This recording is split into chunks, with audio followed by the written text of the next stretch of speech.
खरं म्हणजे मुंबई महापालिका असेल, रुग्णालय असतील, बेस्ट प्रशासन असेल, हे जे खऱ्या अर्थाने चालू राहिले तर ह्या कंत्राटी कर्मचाऱ्यांच्या मुळे चालू झालं कोरोनामध्ये.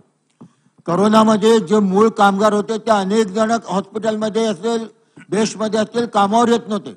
परंतु ही बेस्ट जी चालू राहिली ती सर्व ह्या कंत्राटी कामगारांच्या पाठबळामुळे, त्यांनी केलेल्या सेवेमुळे चालू राहिली. आणि यामध्ये महिला आहेत कर्मचारी, पुरुष कर्मचारी आहेत. यांना किती वर्ष आपण अजून त्यांना कॉन्ट्रॅक्टवरती ठेवणार? त्यामुळे ह्या लोकांना, मग ते रुग्णालयातले असतील किंवा बेस्टमधले असतील, या सगळ्यांना एकदा कायम करण्याकरता सरकारला निर्णय घ्यावा लागेल.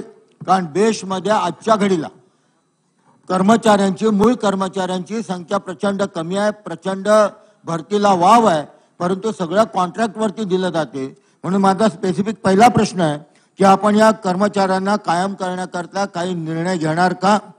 आणि माझा दुसरा प्रश्न आहे की मंत्री महोदय, आज परिस्थिती अशी आहे, बेस्टच्या डेपोचा आपण जो उल्लेख केला, अनेक बेस्टच्या डेपोमध्ये जिथे बसेस थांबतात तिथे कर्मचारी ज्यावेळी बेस्ट थांबते आणि पुन्हा ती त्या रूटवरती निघून जायचा जो मधला कालावधी असतो, दोन बाजूला दगड असतात, त्याच्यावरती एक फळी टाकलेली असते, चहा प्यायला देखील त्यांना सुविधा नाही, त्या फळीवरती बसून ते कुठल्या तरी ठेल्यावरनं घेऊन चहा पितात.